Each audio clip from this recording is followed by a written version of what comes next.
میں اصل عبادت میں نے یہ کہا ہے، ایک حوالہ نکال کے دیں جس میں یہ ہو کہ اصل عبادت میں اباحت ہے، اصل عبادت میں اباحت ہے، افعال نہیں اشیاء۔ پھر خود آپ نے پڑھا ہے کہ جاہلیت کے لوگ کچھ کھانا کھاتے تھے، کچھ کو ناپسند کرتے تھے۔ یہ اصل اشیاء میں اباحت والی بات جو ہے یہ آپ کی ہے بھی غلط، اور جن لوگوں نے لکھی ہے تو یہ کھانے پینے کی اشیاء میں ہے، دین کے مسائل میں نہیں ہے۔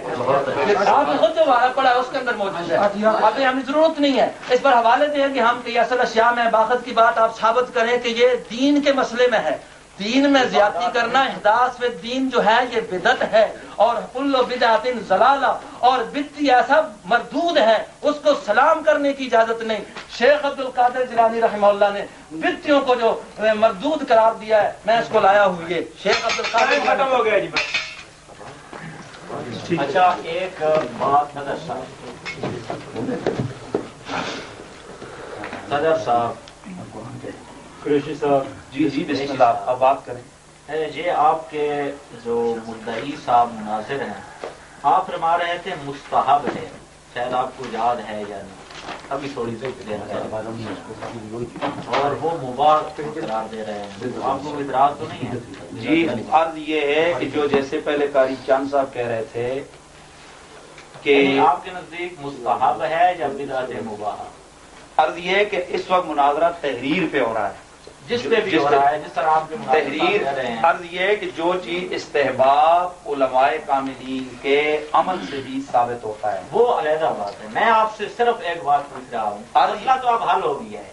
حل ہو گیا، ابھی کدھر حل ہوئے؟ ابھی تو حل ہوگا جب تسلیم ہو گیا مسئلہ حل ہے۔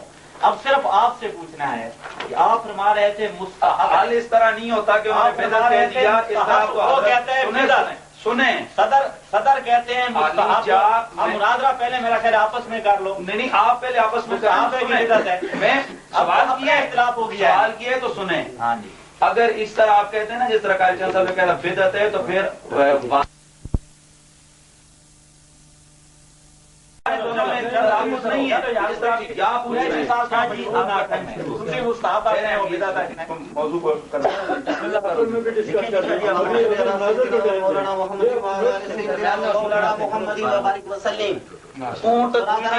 کیوں بولے یہ ویڈیو بن رہی ہے، چالہ کرا رہے ہیں مناظرہ کو نہیں، آپ کا تحریر آپ جو وکیل ہیں کیوں بول رہی ہے؟ باہر نکالو اس کو، باہر نکالو۔ آپ کون ہیں؟ میں پوچھ رہا ہوں آپ ہیں کون؟ Atiq ur-Rahman, I don't know who's Atiq ur-Rahman. You can get out.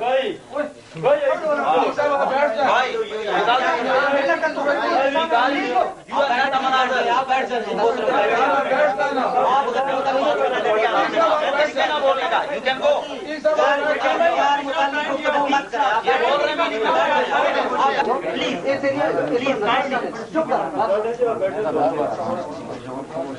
اللهم صل على سيدنا ومولانا محمد وعلى آل سيدنا ومولانا محمد وبارك وسلم۔ دوستان محترم، مولانا احمد علی سہارنپوری نے حاشیہ بخاری میں بدعت کی تقسیم کی۔ مولانا نے ہر بدعت کو غلط کہا، اور جس حدیث سے استدلال کیا وہ حدیث شریف یہ ہے، من احدث فی امرنا ھذا ما لیس منہ فہو رد۔ جس نے نیا کام پیدا کیا ہمارے اس امر میں جو اس دین سے نہ ہو تو وہ مردود ہے۔ من احدث فی امرنا ھذا تو یاد ہے، لیکن ما لیس منہ یاد نہیں ہے۔ من احدث فی امرنا ھذا، جس نے نئی بات پیدا کی ہمارے اس امر میں، من احدث فی امرنا ھذا ما لیس منہ، جو کہ اس دین سے نہ ہو، جس کی اصل اس دین میں نہ ہو، فہو رد، تو وہ بات مردود ہے۔ اچھا، مولانا نے یہ کہا کہ یہ اس نے بدعت کہہ دیا تو قیامت ہو گئی۔ مولانا بدعت سیئہ جس کو کہتے ہیں، وہ بدعت سیئہ بدعت محرمہ ہوتی ہے۔ ہر بدعت کو آپ بدعت سیئہ نہیں کہہ سکتے۔ فتاوی حدیث اللہم صلی علی سیدنا و مولانا محمد و علی سیدنا۔ ہر بدعت کو آپ حرام نہیں کہہ سکتے۔ اللهم صل على سيدنا ومولانا محمد وعلى سيدنا ومولانا محمد وبارك وسلم وصلي عليه.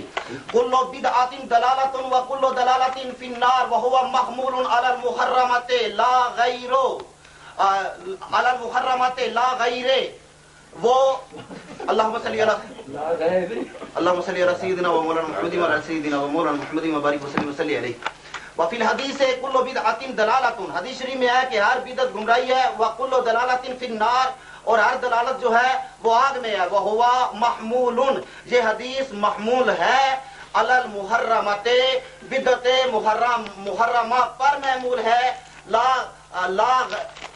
وہ محمول علی لا غیرہ، اس کے غیر پر جو ہے وہ محمول نہیں ہے. کتاب کا نام ذرا بتا. جی میم جی فتاوی حدیث، فتاوی حدیث کیا صفحہ 203. کرو جی فتاوی حدیث.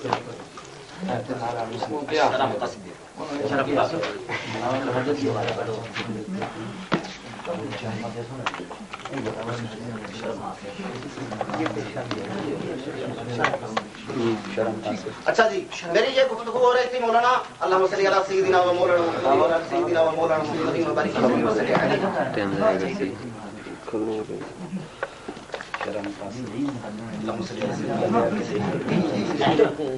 نعمت بدعتوں کے ذیل میں گفتگو ہو رہی تھی.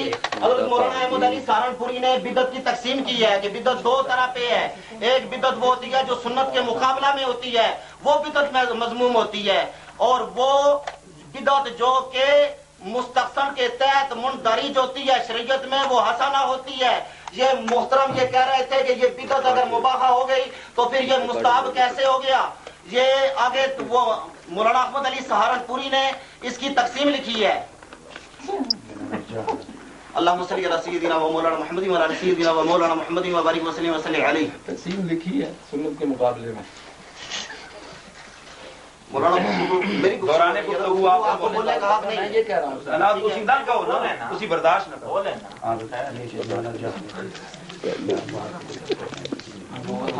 اور وقت تنقسم الى اقسام خمسة قالوا في الفتح ای واجبات و مندوبات و محرمات و مکروہات و مباحات. بدعت واجبہ بھی ہوتی ہے، بدعت مندوبہ بھی ہوتی ہے، بدعت محرمہ بھی ہوتی ہے، اور بدعت مباحہ بھی ہوتی ہے. اور یہ جو آپ تعریف کر رہے ہیں سنیے شرح مقاصد علامہ تفتازانی کی. وَمِنَ الْجَهَالَةِ مَنْ يَجْعَلُ كُلَّ أَمْرٍ لَمْ يَكُنْ فِي زَمَانِ الصَّحَابَةِ بِدْعَةً مَذْمُومَةً وَإِنْ لَمْ يَكُنْ دَلِيلٌ عَلَى قُبْحِهِ تَمَسُّكًا بِقَوْلِهِ عَلَيْهِ السَّلَامُ إِيَّاكَ وَمُحْدَثَاتِ الْأُمُورِ وَلَا يَعْلَمُونَ أَنَّ الْمُرَادَ بِذَلِكَ هُوَ أَنْ يَجْعَلَ فِي الدِّينِ مَا لَيْسَ مِنْهُ عَصِمَنَا اللَّهُ مِنِ اتِّبَاعِ الْهَوَىٰ وَثَبَتَنَا عَلَى اتِّبَاعِ الْهُدَىٰ بِالنَّبِيِّ والے. دوستان محترم، حضرت علامہ سعد الدین تفتازانی فرماتے ہیں کہ کچھ جاہل جو ہر امر کو جو زمانہ صحابہ میں نہیں ہوا بدعت مذمومہ کہتے، اور اگرچہ اس کی برائی پہ دلیل قائم نہ ہو، نبی علیہ الصلوۃ والسلام کے اس قول سے تمسک کرتے ہوئے کہ تم نئی باتوں سے بچو، اس قول سے ہر بات کو بدعت مذمومہ کہنا علامہ سعد الدین تفتازانی کے نزدیک جاہلوں کا کام ہے. اور ایسے لوگوں کے بارے میں حضرت دعا فرما رہے ہیں کہ اللہ تعالیٰ ہمیں جو ہے کہ ہمیں جو ہے آواز سے جو ہے محفوظ رکھے. جی ہوائے نفس کے پیروکار ایسے لوگ. اور یہی بات مولانا عبدالرسول احمد نگری دستور العلماء میں لکھ رہے ہیں. وَمِنَ الْجَهَالَةِ، اور جاہلوں میں سے کچھ لوگ جو کہ ہر امر کو جو زمانہ صحابہ میں نہیں ہوا بدعت مذمومہ کہتے ہیں، اگرچہ اس کے کفر پر دلیل نہ ہو، نبی علیہ الصلوۃ والسلام کے اس قول سے تمسک کرتے ہوئے کہ تم محدثات امور سے بچو. تو مولانا کے ذمہ پر حرام کی تعریف باقی ہے. انہوں نے حرام کی تعریف نہیں کی، میں نے مباح کی تعریف کر دی. اور میں نے مولانا کے ذمہ پر وہ دلیل بھی ہے، میں نے جو مشکاۃ شریف میں سے شرح محقق کی شرح میں سے پڑھا، نبی علیہ الصلوۃ والسلام کی حدیث شریف پڑھی. پیغمبر علیہ الصلوۃ والسلام نے فرمایا مولانا آپ کہاں پہ بھاگ رہے ہیں؟ نبی پاک علیہ الصلوۃ والسلام نے فرمایا کہ اللہ تبارک و تعالی نے فما احل فهو حلال، جس کو اللہ حلال کرے وہ حلال ہوتا ہے. وما حرم فهو حرام، جس کو اللہ حرام کرے وہ حرام ہوتا ہے. جس کو اللہ حلال کرتا ہے وہ حلال ہوتا ہے، جس کو اللہ حرام کرتا ہے وہ حرام ہوتا ہے. آپ کو کیا حق حاصل ہے کہ آپ نے آزانی در قبر کو حرام کہا؟ ایک حدیث دکھاؤ اس پہ، ایک قرآن کی آیت دکھاؤ اس پہ.